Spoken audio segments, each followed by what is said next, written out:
కాశీని విధవం చేసి వదిలేద్దామనుకుంటున్నావా? కాశీ పేరు వింటేనే ఊళ్ళో ఉచ్చపోసుకునేవాళ్ళు, కానీ ఇప్పుడు కాశీ ఫోటో కనిపిస్తే ఉచ్చపోసేలా చేశాడు. ప్రాబ్లం నాది, పోయిన పరువు నాది, నేను చూసుకుంటాను. పో.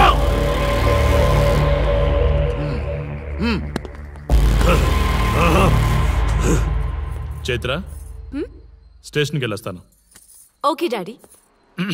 ఇదేం ఇల్లండి, బూత్ బంగ్లాలా ఉంది, అసలు కలగానే లేదు. నువ్వేంట్రా ఇక్కడ? జీవితాంతం జైల్లో ఉంటాననుకున్నావా?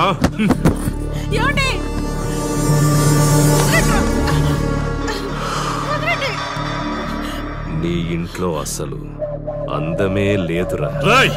ఏంట్రా వాగుతున్నావు? డాడీ చైత్ర, డాడీని వదలండి, వదలండి. ఒక్క నిమిషం ముందు అబద్ధం చెప్పాన్రా. అందమంతా నీ ఇంట్లోనే ఉంది. ఎవరికెంత కసుందో తీర్చుకొని వచ్చేయండి.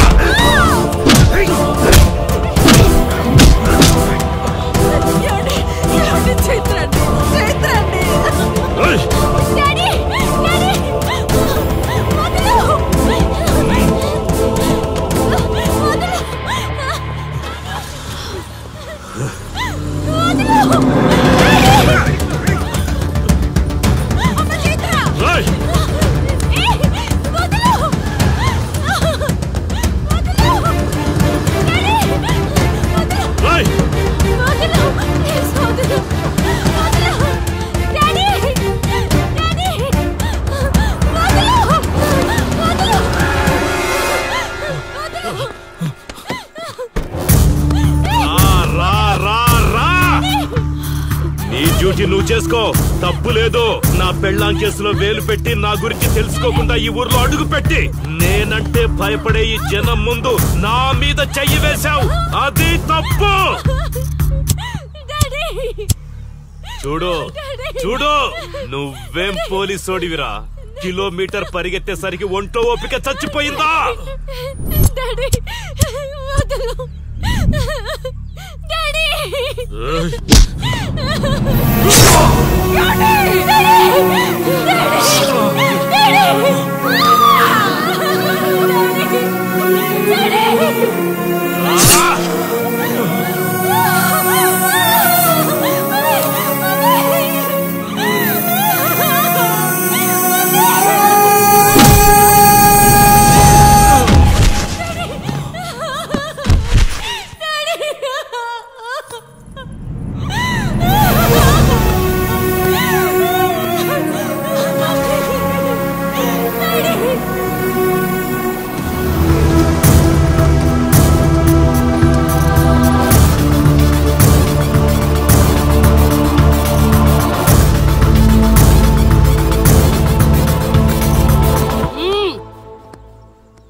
నొప్పి ఒక్కరోజు తెలిస్తే చాలదు, నువ్వు 3 రోజులు జైల్లో ఉన్నావు.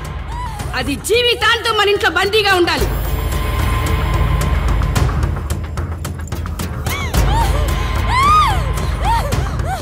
కట్రా తాళి. ఎక్కడికి పోతావే?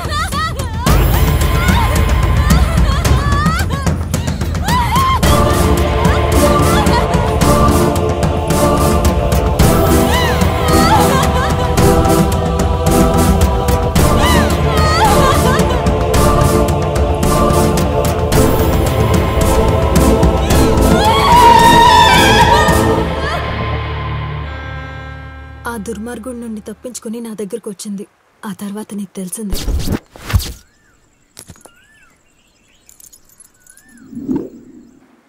ఇంతకీ ఏ ఊరన్నావు? అదేదో పార్వతీపురం దగ్గర నర్సీపురం అటబా, అంతేనా? ఒరే శర్మ గారు, ప్రయాణానికి సిద్ధం చేయరా.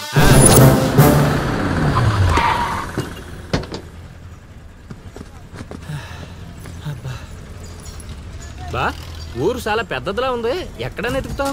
రే శర్మ గారు, నడవడానికి కాళ్ళు, తిరగడానికి ఓపిక 2 ఉన్నాయి కదా. ఐసులా పోనే. బా కిరసనాలు పోసేసుకుంటున్నాడు. ఏం మనసు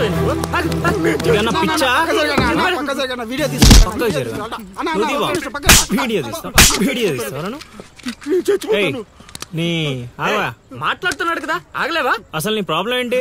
చెప్తే ఆరుస్తారా తీరుస్తారా? నా సావు నన్ను సావనివ్వండి. అయ్యా చచ్చేదో చెప్పిసావు, మాకు క్లారిటీ ఏడ్చింది. ఏరా నువ్వు పత్తి రైతువా? కాదు, వరి రైతుని. వరికి పురుగు పట్టిందా? కాదు, పంట కూడా బానే పండింది, డబ్బు కూడా చేతికొచ్చింది. పంట పండితే పండగ చేసుకోవాలి, ఈ సావులేంట్రా? బావా నువ్వు డీల్ చేయి, నేను వెళ్ళి చైత్ర గురించి తెలుసుకొని వస్తాను. ఇప్పుడు చెప్పు అంకుల్, ఏంటి నీ ప్రాబ్లం? నేను ఇడికాడ అప్పు తీసుకున్నాను. డబ్బులు వచ్చాయన్నావు కదా, ఇచ్చేయి. ఇచ్చేద్దామని నేను అనుకున్నాను, ఆడసలు పుచ్చుకోనే లేదు. ఎందుకు? వడ్డీ ఎక్కువైందా? వడ్డీ వాడు పక్కన ఉంచాయి, ఆడ అసలే వద్దన్నాడు. మంచిదేగా, డబ్బులు మిగిలాయి. ఏటి మిగిలేది? సిక్కంతా ఇక్కడే ఉంది. ఊరు అమ్మోరు పండుగ మొదలై 3 రోజులు అయింది. అయితే ఏటైతే ఆడి దగ్గర అప్పు తీసుకున్న వాళ్ళందరి ఇంటి ముందుని రోజుకు ఒక డ్రామా వేస్తున్నాడు. అదిగో టెంట్ కూడా రెడీ అయిపోయినది. అది నీకు టెంట్ లాగా ఉందా, నాకు పాళ్ళలాగా ఉంది. అర్థం కాలేదా? రా చూద్దుగానే. అదిగో చూడు, ఇదిగో ఇది పరిస్థితి. నేను నీడింటి ముందు వేసినారు, ఇవాళ నా ఇంటి ముందు వేస్తున్నారు. ఏవా ఆ కిరసనాల డబ్బా అటుకురా. ఎవడరా బాబు, జనాలు సావక ముందనే సమాధులు ఎక్కిస్తున్నాడు. ఎందరెందరో మహానుభావులను పొట్టన పెట్టుకున్నావు శ్మశానమా, నీకు ఇసుమంతైనను జాలి లేదా? ఎన్నో ఏండ్లు గతించిపోయినవి కానీ ఈ శ్మశాన స్థలిం కన్నులు వచ్చిన మందభాగ్యుడు ఒక్కడైనను లేచిరాడు.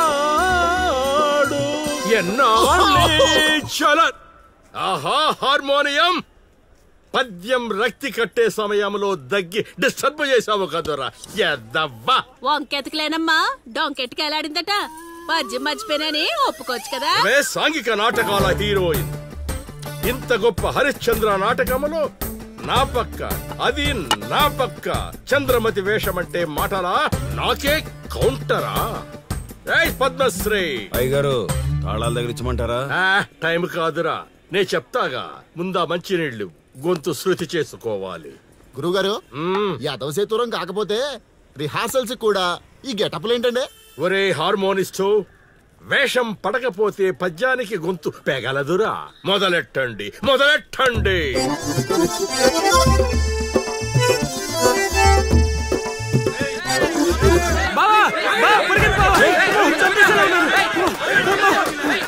ఏం చేసావురా? నేనేం చేయలేదు బావా, ఈ ఊళ్ళో చైత్ర అనే అమ్మాయి ఉంది, మీకు తెలుసా అని అడిగా. అంతే, చైత్ర అంటే చిత్ర అని వినిపించిందట. దాని పిల్లవట బావా.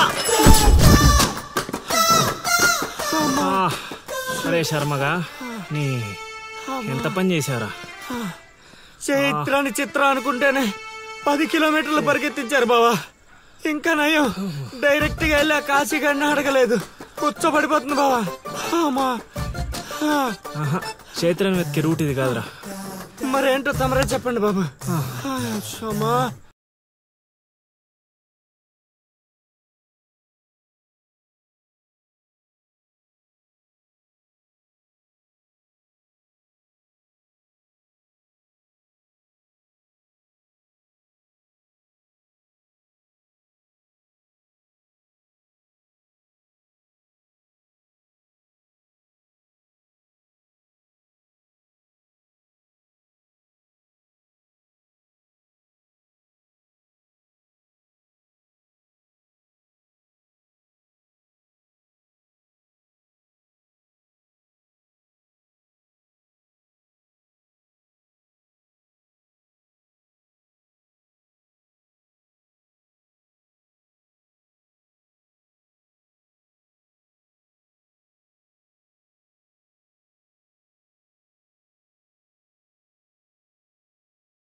ఏటి పాట ఆగింది? పాట ఆగిపోయింది, జనాలు కూడా వెళ్ళిపోతున్నారు. అలా కొయ్యిలా నిలబడకపోతే 10 రూపాయలు ధర్మం చేయొచ్చు కదా. హతవిధి, కళాకారులు యాచించుటయా? కళామ తల్లికి తీరని అవమానం కదా. అంటే ఆ రోజుల్లో రాముణ్ణి వెతుక్కుంటూ లవకుశులు ఆ ఊరు ఈ ఊరు గానం చేసుకుంటూ తిరిగారు కదా. మేము కూడా ఓ కళా పిశాచి ఉన్నాడని. కళా పిశాచి కాదు, పిపాసి. అదే అదే కళా పిపాసి ఉన్నాడని తెలుసుకొని ఆయన కోసం వెతుక్కుంటా. అవును. ఏమిటి, నా ఊళ్ళో నాకు తెలియని అంత గొప్ప కళాకారుడు ఒకడున్నాడా? ఉన్నాడు సార్, పిచ్చప్పారావు అని అలియాస్ సుయోధన సార్వభౌముడు. నిజంగానే పిచ్చప్పారావు బా. ఎందుకు సార్ అలా ఏడుస్తున్నారు? 10 రూపాయలు అడిగామా నేనా? వద్దులేండి సార్. ఆగండి నాయన. మీరేటండి, అసలే మాకు టైం లేదు, పక్క వీధికి వెళ్ళి అడుక్కోవాలి. నీకు అవసరం లేదు నాయన. ఈ రోజు మొత్తం కలెక్షన్ మీరే ఇచ్చేస్తారా? కాదు నాయన, మీరు వెతుకుతున్న ఆ పిచ్చి అప్పారావు అలియా సుయోధన సార్వభౌముడిని నేనే నాయన. లేవండి లేవండి లేవండి, అవసరం లేదు నాయన.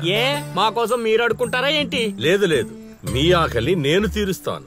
ఒరే పద్మశ్రీ అయ్యగారు, తాళాలు తగిలించమంటారా? ఇప్పుడు కాదురా, ఇంకా దానికి టైం ఉంది. ముందు వాళ్ళ దగ్గర ఉన్న వాయిద్యాలు తీసుకో. ఇప్పుడు వాళ్ళు మన అతిథులు, అర్థమైందా? రా. ఇంతకీ మన దేవురు నాయన? సిల్కలూరుపేట. ఓహో, అవును, అక్కడ కళాకారులు ఎక్కువే. అవునవును, అక్కడ అన్ని రకాల కళాకారులు ఎక్కువే. అవును, ఈ లవకుశులుగానే ఎందుకు చేయాలనుకున్నారు? ఏ రాముడు కృష్ణుడు చేయొచ్చుగా. అంటే చిన్నప్పటి నుంచి అలవాటు చేసుకున్నాను సార్.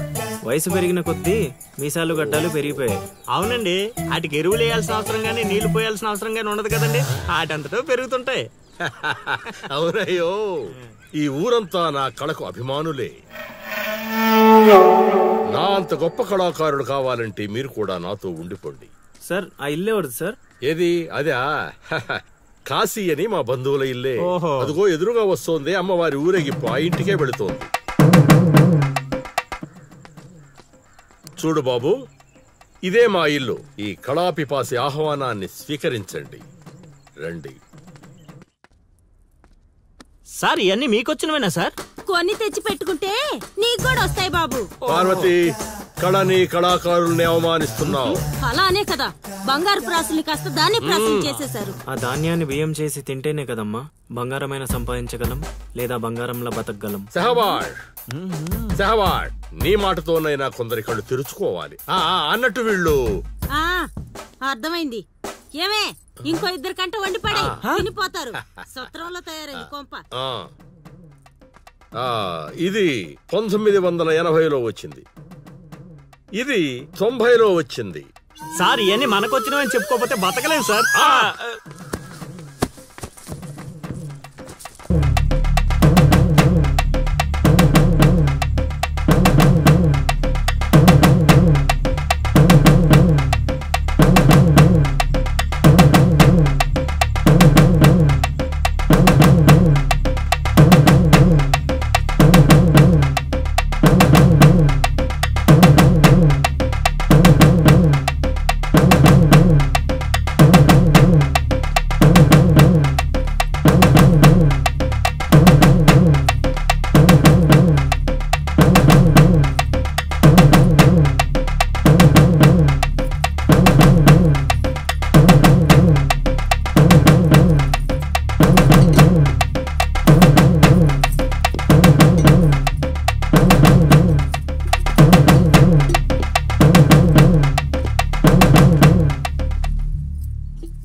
ఏం ఆలోచిస్తున్నావు?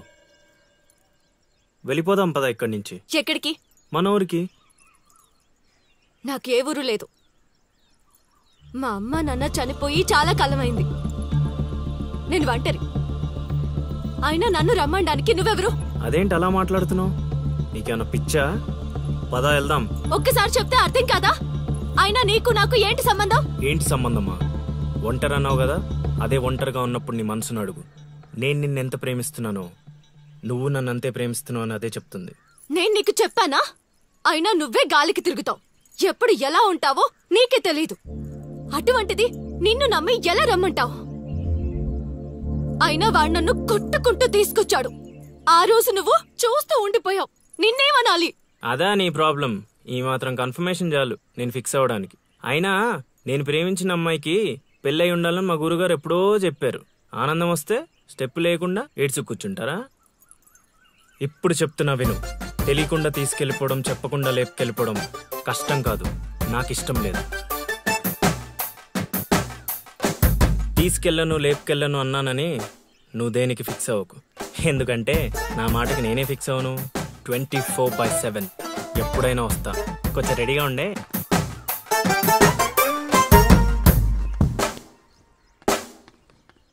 రే కాశీ, ఇంట్లో దేవుడున్నాడు.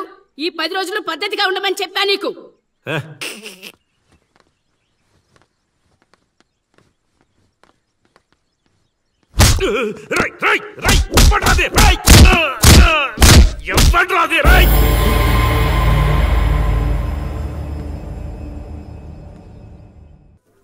బా కాశీగాడు ఊర్లో ఆడింట్లోకి వెళ్ళి మరి ఆడిని కొట్టావంటే నువ్వు మామూలుడు కాదు బా. నువ్వు మగాడు అంటే. ఏమిట్రా అరుపులు కాకుల్లాగా? అసలే నేను ధ్యానంలో ఉన్నాను. సమంతాతో యాగం చేయిస్తున్నానయ్యా. అంతకన్నా ఏముంటుంది నా పత్యాపారం? క్షమించండి స్వామి, ఇన్నాళ్ళు నాకు మాత్రమే తెలుసు. ఇప్పుడు మా వాళ్ళకి తెలిసిపోయింది మీ మహిమ. అవును స్వామి, అందుకే ఆనందాన్ని మీతో పంచుకుందామని వచ్చాం. ఆనందాన్ని తర్వాత పంచొచ్చు, ముందు ఆ స్వీట్లు పంచు మామా. తీసుకోండి స్వామి. మీరు చెప్పినట్టు నా లవర్ది కన్యారాసే స్వామి. ఇదేంటి నా పత్యాపారం ఎలా జరిగింది? వీడిని మానసికంగా కొట్టాలనుకుంటే మరింత ఉత్సాహంతో ఊపుకుంటూ వచ్చాడు. ఏం ఆలోచిస్తున్నారు స్వామి? ఒక్క రాసే కదరా కలిసింది. ఇప్పుడు చూడు, భూమి బక్రించేసి నేలను నాకించేస్తాన్రా.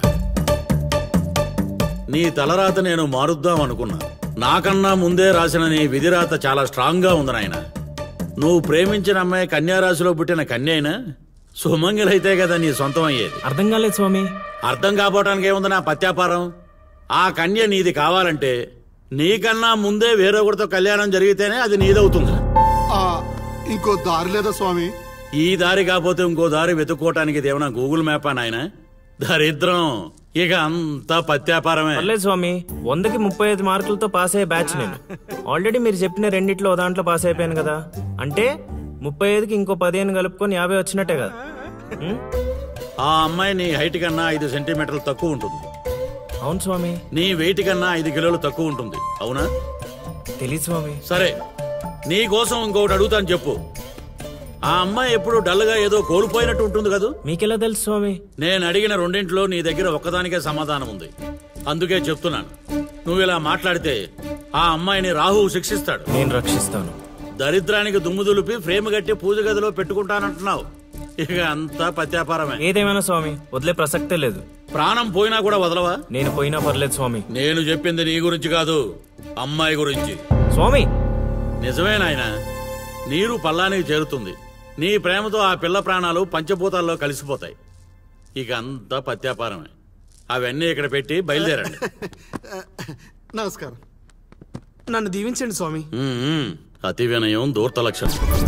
ఒరే సీనుగా, నీకు ప్రేమ కావాలి, నాకు నీతో పగ తీరాలి. అందుకే ప్రేమతో కొడతాన్రా. ఇక అంతా పత్యాపారమే. ఓం నమః శివాయ. ఆడుబా, ఆడకుండా ఆలోచిస్తున్నావేంటి? ఇంకేం ఆలోచిస్తాడ్రా? ఆ చైత్ర గురించి ఆలోచిస్తుంటాడు. ఆహా, అంత ఆలోచన ఎందుకు బా దాని గురించి? ఎట్లే వెళ్తున్నారా కోటిపల్లె? కోతులు ఎదురొచ్చాయిగా, ఎక్కడికైనా వెళ్ళాలి.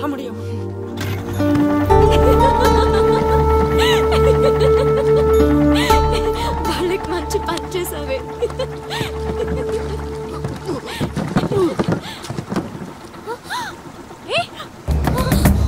ఏమైంది అతనికి? Oh my God! Help! Help! Srinu! Srinu, help! వీలేట్రా పంట ఎక్కకుండా పడవెక్కారా?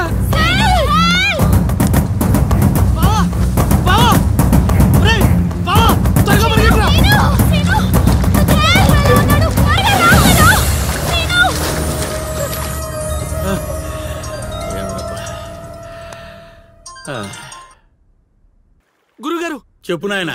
మీరు చెప్పినట్టుగానే మా వాడు నీళ్ళలో పడి కొట్టుకుపోతున్నాడు. పోన్లేరా, కొట్టుకుంటూ పోయి ఎక్కడో ఒక దగ్గర తేల్తాళ్లే. అలాగే గురుగారు.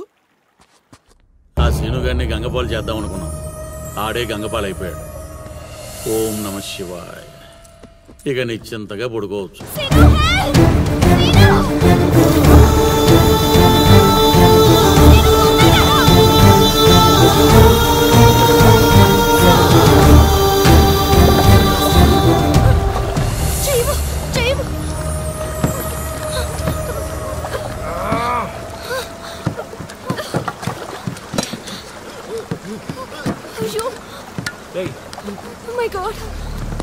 చేయి చూడు.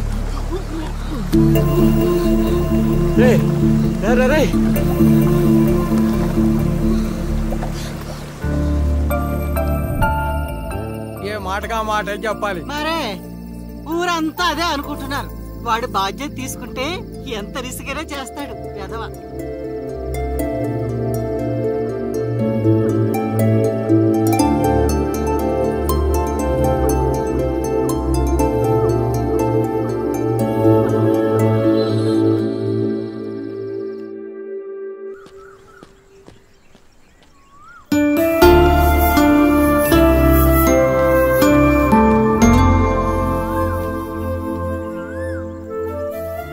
అరే మొన్న ప్రేమలో పడ్డావు, నిన్న గోదావరిలో పడ్డావు, ఇప్పుడు టెన్షన్ పడుతున్నావా? టెన్షన్ పడక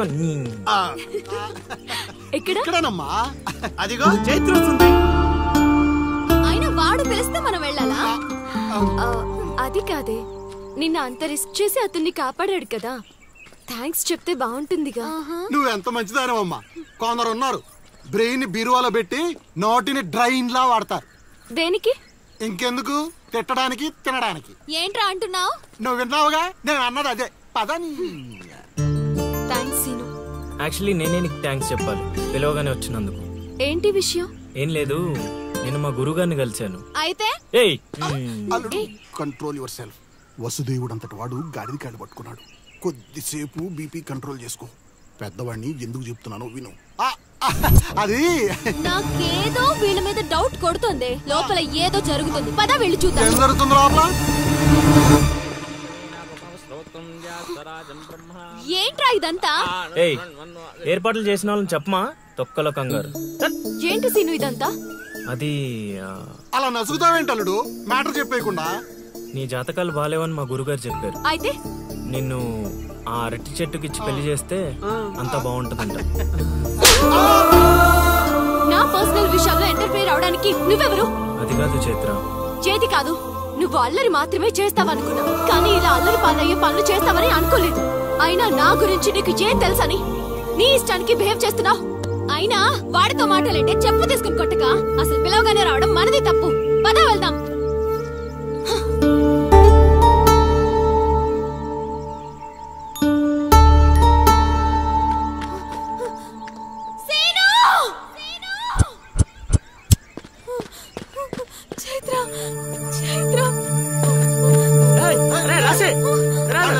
నువ్వు ఎక్కడికే?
పెళ్లి చేసుకుని ఎక్కడికి పారిపోయావే?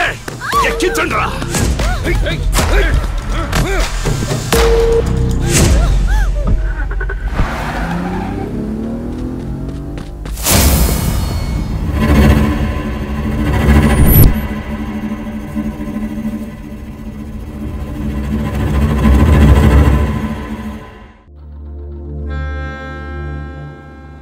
ఇంతకెవ్వడాడో ఏం జరిగింది చెప్తేనే కదా తెలిసేది. వాడి పేరు కాశీ. నేను వైజాగ్లో చదువుకునేటప్పుడు చైత్ర నేను క్లాస్మేట్స్. అక్కడ చైత్ర వాళ్ళ ఫాదర్ కానిస్టేబుల్గా పనిచేసేవారు. ఎస్ఐగా ప్రమోషన్ వచ్చి పార్వతీపురం ట్రాన్స్ఫర్ అయ్యారు. స్టేషన్లో అడుగుపెట్టిన మొదటి రోజు వచ్చిన ఫోన్ కాల్ చైత్ర జీవితాన్నే మార్చేసింది. హలో,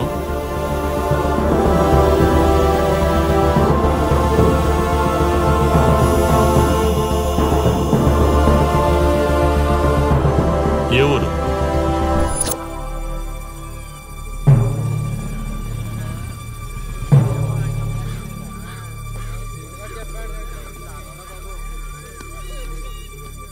ఎవరామే? ఎలా జరిగింది? ఎవరు మాట్లాడరేంటి? దించండి. కోట్లు కట్నం ఇచ్చి పెళ్లి చేస్తే కాటికెళ్ళేలాగా చేశాడు.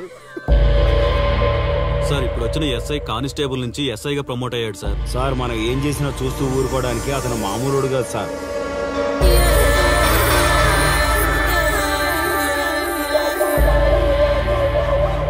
అతను మనకు అలవాటు అయ్యేంత వరకు మనం కొంచెం కంట్రోల్లో ఉందాం సార్. రేయ్, వార్నింగ్ ఇస్తున్నావా విషయం చెప్తున్నావా? సార్ మేమేం చెప్పినా మీ మంచి కోసమే సార్. తీసుకొచ్చారా? మీరైనా చెప్పండి అమ్మా. పెళ్ళాంచేస్తే బాధపడ్డానికి, పోలీసోడంటే భయపడ్డానికి నా కొడుకు కామన్ మ్యాన్ కాదు, కాశీ చెప్పాడికి.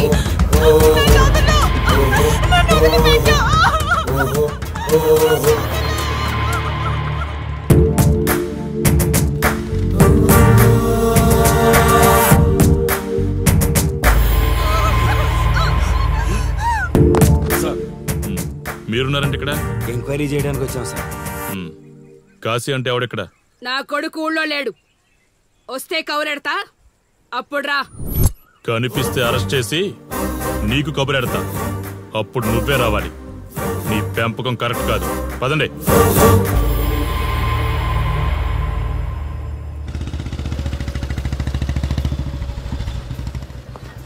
కాశీ ఎక్కడ? వస్తే స్టేషన్కి రమ్మని చెప్పు.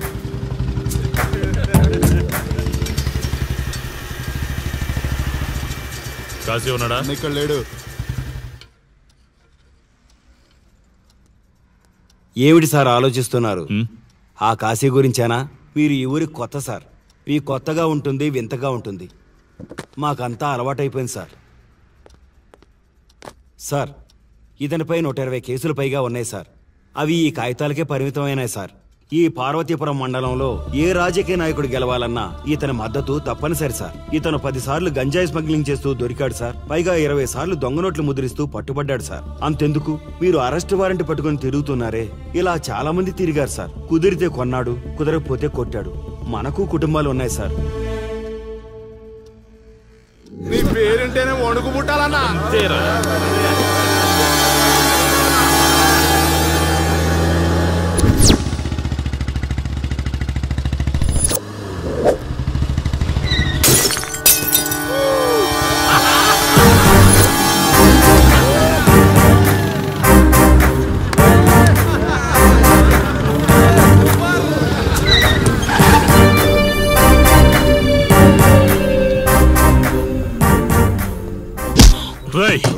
ఒళ్ళు బలిసిందా? రోడ్డు మీద తాగుతున్నావు?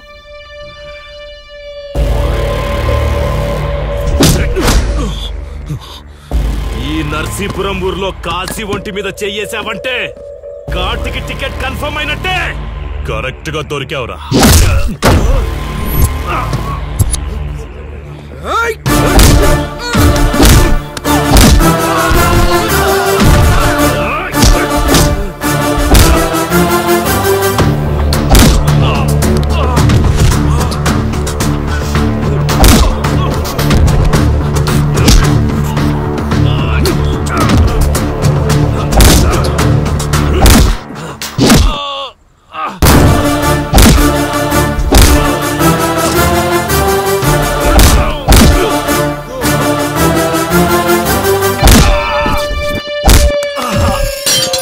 సార్ సార్ సార్ మీరు చాలా రిస్క్ చేస్తున్నారు సార్. నేను డ్యూటీ చేస్తున్నాను. 3 రోజులు గవర్నమెంట్ హాలిడేస్. నేను వైజాగ్ వెళ్తున్నాను. కాశీ అంటే భయపడే వాళ్ళని ఇంటికెళ్ళి భజన చేసుకోమని చెప్పండి. తిరిగి వచ్చాక వాడిని కోర్టులో ప్రొడ్యూస్ చేస్తాను. వాడిని వదిలే ప్రసక్తే లేదు. నమస్తే సార్. ఎక్కడ్రా మీ ఎస్ఐ? వద్దా? ఎందుకు వద్దన్నావు కాసే? చెత్త నా కొడక, ఊర్లో